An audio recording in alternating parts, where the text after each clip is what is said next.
மாட்டுப் பொங்கல் கொண்டாடுவதன் காரணம் என்ன தெரியுமா? எத்தனையோ உயிரினங்கள் இருக்க உழவு தொழிலுக்கு மாடுகள் தான் உதவுகிறது.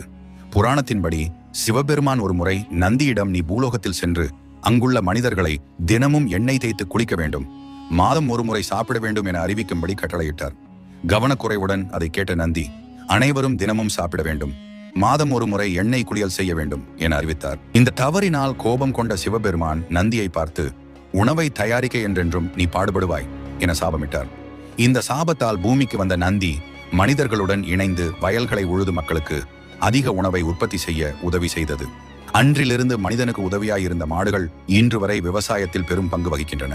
வீட்டில் மாடு இல்லாதவர்கள் மாட்டுப் பொங்கல் அன்று சிவன் சந்நிதிக்கு சென்று அங்குள்ள நந்தி பகவானை வழிபடலாம். இந்த ஆண்டு இனிய ஆண்டாக அமைய வேண்டும், கஷ்டங்கள் அனைத்தும் நீங்கி சுபிட்சம் ஏற்பட வேண்டும் என பிரார்த்தனை செய்யலாம். பொங்கலோ பொங்கல், உங்களுக்கு அனைத்து இன்பங்களும் கிடைக்க என் மனமார்ந்த வாழ்த்துக்கள்.